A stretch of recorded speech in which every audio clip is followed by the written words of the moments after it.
Hello everyone. ये आज का मेरा ट्रेड है बैंक निफ्टी ऑप्शन में 43,600 के पुट पर हमने काम किया था। एंड आज इस ट्रेड को बनाने का जो लॉजिक है उसको समझेंगे कैसे हमने ट्रेड को बनाया है। मैंने कोई भी लाइव ट्रेड को रिकॉर्ड नहीं किया क्योंकि मुझे मौका ही नहीं मिला। हमने यहाँ पर एंट्री लिया था एंड एंट्री लेते ही आप देख सकते हो एक शार्प मूवमेंट ऊपर के साइड में हो गया है। सो रिकॉर्डिंग ऑन करने का ही मौका नहीं मिला। एनीवेज चलिए इस ट्रेड को समझते हैं कैसे हमने बनाया। बहुत ध्यान से देखिएगा, बहुत कुछ आपको समझने के लिए आएगा। तो हम चार्ट पर चलते हैं। ओके, सो यहाँ पर सबसे पहले देखिए एक लेवल है 43,600। बहुत ही इंपॉर्टेंट एक लेवल है, एक सपोर्ट लेवल है। आप डेली चार्ट पर जाकर चेक कर लेना, आपको इजीली ये लेवल दिख जाएगा कहाँ से लिया गया है। ओके, सो आज का ओपनिंग जो है इस इम्पॉर्टेंट लेवल के ऊपर है और ओपन होने के बाद प्राइस धीरे धीरे करके नीचे आ रहा है एंड वॉल्यूम को भी अगर आप देखोगे वॉल्यूम भी गिरता हुआ आ रहा है, राइट। उसके बाद जैसे ही प्राइस ने ब्रेकडाउन दिया इस लेवल का, यहाँ पर एक वॉल्यूम का ब्रेकआउट हमें नजर आया। अब देखिए इसको क्या होना चाहिए था, जब इसने वॉल्यूम का ब्रेकडाउन यहाँ पर दिया है तो यानी कि यहाँ पर सेलिंग हो रहा है। हमें ये समझ में आ रहा है कि यहाँ पर सेलिंग हुआ है इस लेवल के नीचे। अब प्राइस को नीचे गिर जाना चाहिए था, प्राइस यहाँ पर नीचे नहीं गिरा। प्राइस ने क्या किया, अपने ये जो वॉल्यूम ब्रेकआउट वाला कैंडल है इसका जो लो है, लो को डिफेंड किया एंड ये धीरे धीरे करके हाई हाई बनाते हुए फिर से ये अंदर चला गया, राइट। अब जब ये अंदर चला गया, इस अंदर जाने का ये जो रैली है, इस रैली के दौरान इसने क्या किया, देखिए यहाँ पर एक इस कैंडल में, थोड़ा सा मैं इसको बड़ा कर देता हूँ। ओके, ये वाला जो कैंडल है इस कैंडल में एक वॉल्यूम का ब्रेकआउट हमें दिखा, राइट। और जब ये वॉल्यूम का ब्रेकआउट आया तब भी ये अपने सपोर्ट लेवल के नीचे था। तो एक्चुअल में क्या होना चाहिए, अगर इसको ऊपर जाना होता तो इसका वॉल्यूम का ब्रेकआउट इसका अंदर आना चाहिए था, ये नीचे आ गया। अब ठीक है, चलिए कोई बात नहीं, ये वॉल्यूम का ब्रेकआउट आने के बाद फिर ये ऊपर ही जा रहा है। और इसी के साथ अगर आप देखोगे तो ये जो वॉल्यूम का ब्रेकआउट फिर से ही आया है, बाइंग वॉल्यूम, ये कल का जो रेंज था इसके रेंज के अंदर जाकर आया है। तो ठीक है, हम एक बार कंसीडर कर लेते हैं। चलिए, अब जब ऐसा हुआ होने के बाद प्राइस यहाँ से जाकर यहाँ तक जाके एक हाई बनाया ओके, फिर प्राइस नीचे आया, इसी लेवल पर आकर इसने एक सपोर्ट फॉर्म करके एक नया हाई फॉर्म कर दिया। यानी कि अभी कुछ इस तरीके का जिगजैग बन रहा है। अब क्या होना चाहिए, अब अगर इसको ऊपर जाना है तो यहाँ पर एक शॉर्टिंग होगा, यानी कि एक सेलिंग आएगा। सेलिंग के बाद उसको ब्रेकआउट करते हुए ये ऊपर चला जाएगा, राइट। यहाँ पर एक सेलिंग आना चाहिए और उसका ब्रेकआउट होना चाहिए, देन ये धीरे धीरे करके अपने रेजिस्टेंस को ब्रेकआउट करते हुए ऊपर चला जाएगा। लेकिन यहाँ पर क्या हुआ, ये हाई बनने के बाद प्राइस फिर से अपने इस लेवल के नीचे आ गया है एंड अपने वॉल्यूम को भी बढ़ा दिया है। और फिर से एक फॉलो थ्रू कैंडल यहाँ पर आप देख सकते हो जिसमें भी एक वॉल्यूम का ब्रेकआउट हमें नजर आ रहा है। सो अगर अभी हम यहाँ पर अभी का जिगजैग को देखें तो कुछ ऐसे आया हुआ है, यहाँ से कुछ यहाँ तक जाके एक हाई बना है, फिर ये ब्रेक डाउन करते हैं यहाँ तक आ गया। यानी कि एक ट्रेंड हमें अभी इस डाउन साइड में देखने के लिए मिल रहा है। ओके, अब इसी के साथ और एक चीज़ को देखिए, जब ऐसा हुआ तो ये जो रैली था, इस रैली के दौरान यहाँ पर एक हमें बाइंग कैंडल दिखा। सो अगर हम इस बाइंग कैंडल को मार्क करें,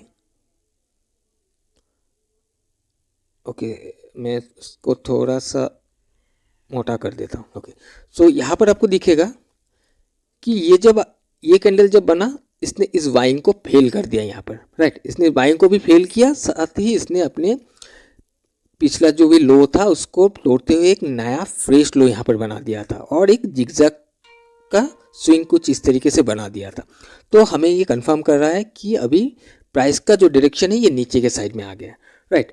उसके बाद देखिए क्या हुआ, प्राइस यहाँ से फिर एक लो बनाने के बाद फिर ये ऊपर एक रिट्रेस करने लगा। अच्छा, और एक चीज़ मुझे याद आया, एक इसके बीच में मैं आपको इंटरेस्टिंग चीज़ बताना चाहता हूँ। यहाँ पर जब ट्रेड हो रहा था तो आप लोगों को मालूम है कुछ कॉल्स प्रोवाइडर वाला फ़ोन करता रहता है सर्विस लेने के लिए। तो मेरे पास भी एक कॉल आया था। सो मुझसे पूछ रहा था कि आप ट्रेड करते हो।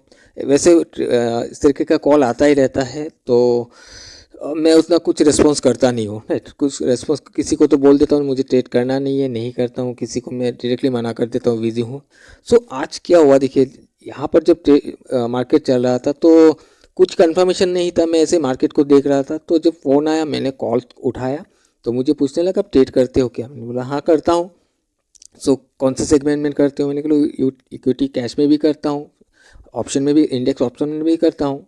सो उन्होंने पूछा कि आप ऑप्शन में करते हो, आप बैंक निफ्टी में आज ट्रेड किया गया? मैंने बोला हाँ ट्रेड किया है मैंने। हालांकि मैंने तब तक कोई एंट्री नहीं किया था इस एरिया, तब यहाँ कहीं चल रहा था प्राइस। ओके, सो मैंने कहा हाँ किया है। तो कहा किस में किया, कॉल में या पुट में? मैंने कहा मेरा ऑलरेडी एक पोजीशन चल रहा है पुट में। ओके, मैंने ऐसे ही बोल दिया, मेरा कोई पोजीशन नहीं था उस टाइम पर। तो उन्होंने बोला कि आप कैसे पोजीशन पुट में बना लिया, मार्केट तो यहाँ से रिकवर कर जाएगा, अभी आपको तो लॉस हो जाएगा।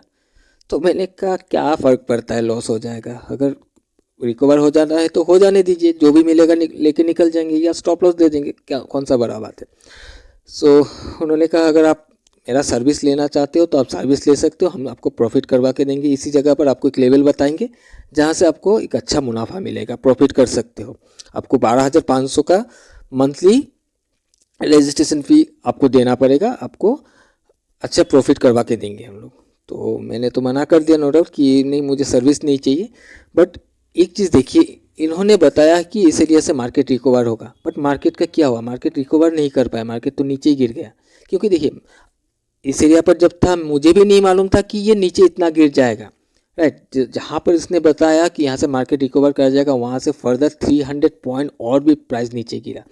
अब मुझे नहीं मालूम था कितना गिरेगा, इस एरिया पर मुझे कंफर्मेशन नहीं था, तो मैंने कोई ट्रेड भी नहीं लिया। लेकिन इतना मुझे समझ में आ रहा था कि मार्केट को ऊपर जाने के लिए दिक्कत है होगा अभी, अगर ये नीचे भी ना आ पाए तो ये रिकवरी करना इसके लिए थोड़ा सा मुश्किल हो जाएगा। अब होगा ही नहीं, 100% श्योरिटी कोई भी नहीं दे सकता। जैसे कि जो बंदा फ़ोन किया था वो 100% श्योरिटी दे रहा था कि 100% हम आपको प्रॉफिट करवा के देंगे, जबकि इस मार्केट में 100% जैसा कुछ भी चीज़ नहीं है।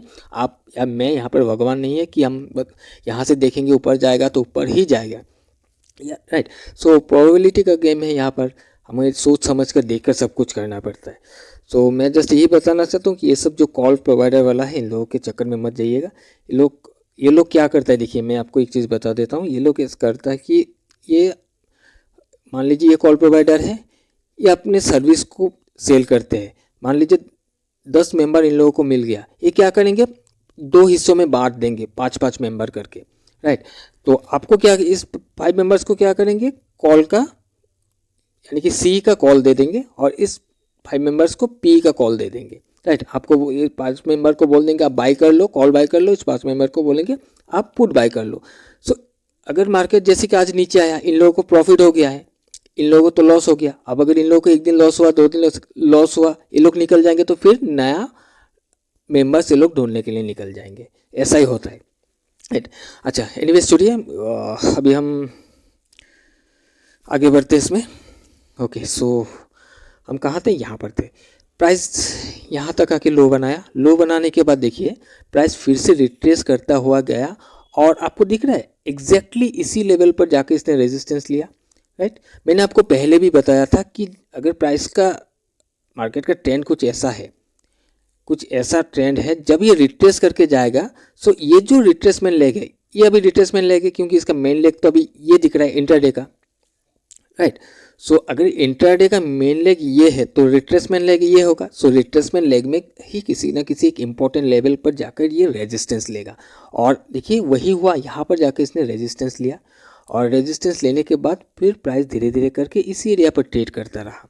सो मैंने यहाँ पर एंट्री बनाया था इस कैंडल पे, हालांकि इस कैंडल पर एंट्री बन जाना चाहिए था, लेकिन हुआ क्या, देखिए यहाँ पर जब ये ब्रेकडाउन दिया था, प्राइस यहाँ से ऊपर रेजिस्टेंस लिया, नीचे आया, इस एरिया पर देखिए ये बार बार ये रेजिस्टेंस बनाता हुआ जा रहा है और अपने सपोर्ट को तोड़ने की कोशिश कर रहा है। सो ये जो कैंडल बना अपने सपोर्ट को ब्रेक कर दिया था, तभी एक पोजीशन बन जाना चाहिए था हमारा, लेकिन क्या हुआ, मेरा ऑर्डर रेडी नहीं था, जिस वजह से मैं यहाँ पर एंट्री कर नहीं पाया। और जैसे जब तक मैं ऑर्डर रेडी करता ये ऊपर घुसने की कोशिश करने लगा। सो मैंने भी सोचा कि थोड़ा सा रुक जाते हैं, देखते हैं, मैं ऑर्डर रेडी करके बैठ गया था। सो प्राइस ऊपर गया, फिर यहाँ पर एक रेजिस्टेंस फॉर्म किया। जब ये कैंडल क्लोज हुआ हमें समझ में आ गया, जब क्लोज हो रहा था तभी समझ में आ गया था कि अभी ये रेजिस्टेंस बन चुका है, ये रेड कैंडल फॉर्म होगा। तो क्लोजिंग के साथ ही हमने यहाँ पर एंट्री बना लिया था और इस कैंडल में हमने पोजीशन को क्लोज कर दिया था, राइट। उसके बाद भी अगर आप देखोगे तो काफ़ी नीचे प्राइस गया है, यहाँ से और भी नीचे गया है, लेकिन ये हमारे पास एक सपोर्ट लेवल था जिस वजह से यहाँ पर प्राइस आया तो हमने इसको एग्जिट कर दिया। और यहाँ पर आप देख भी सकते हो कि बहुत टाइम इस जगह पर स्पेंड भी किया है मार्केट ने, राइट, इस जगह पर। उसके बाद इसने नीचे गिरा और बाद में रिकवरी कर गया, बट उतना कुछ खास ऊपर गया नहीं। सो आई होप कि आपको ये समझ में आया होगा कि ट्रेड को हमने कैसे बनाया है, राइट। सो इम्पॉर्टेंट लेवल के नीचे प्राइस आया, इम्पॉर्टेंट लेवल के नीचे आकर एक वॉल्यूम का ब्रेकआउट दिया, यहाँ पर फिर से एक वॉल्यूम का ब्रेकआउट दिखा जो कि सपोर्ट लेवल के नीचे था, राइट। और ये ऊपर गया, जाने के बाद यहाँ पर एक ट्रेंड हमें दिखाया, लेकिन इस ट्रेंड को फेल कर दिया ये दो कैंडल ने। अगर इसको ऊपर जाना होता तो ये जो इम्पोर्टेंट कैंडल था हमारा, ये जो इम्पोर्टेंट कैंडल था इसका लो ब्रेक होना नहीं चाहिए था, इसके लो के ऊपर से ही फिर से एक सपोर्ट फॉर्मेशन कर देना चाहिए था। अगर ऐसा होता तो हम बाई साइड में जा सकते थे, लेकिन ऐसा कुछ हुआ नहीं, एकदम से ब्रेक डाउन करते हुए नीचे आ गया और हमें कंफर्मेशन दे दिया डाउन साइड का, राइट। सो अगर कुछ कन्फ्यूजन है तो आप कमेंट करके ज़रूर बताइएगा। मैंने अपनी तरफ से कोशिश किया है आपको ये चीज़ समझाने का, और बहुत ज़्यादा हम डीपली जाएंगे तो वीडियो काफ़ी ज़्यादा बड़ा हो जाएगा। सो शॉर्टली हमने बताया, लेकिन मेन पॉइंट क्या है मैंने आपके साथ वो एक्सप्लेन कर दिया है। तो चलिए आज का ये वीडियो मैं ही वाइंड अप करता हूँ, हम मिलेंगे एक नए एजुकेशनल वीडियो के साथ। तब तक सेफ ट्रेडिंग एंड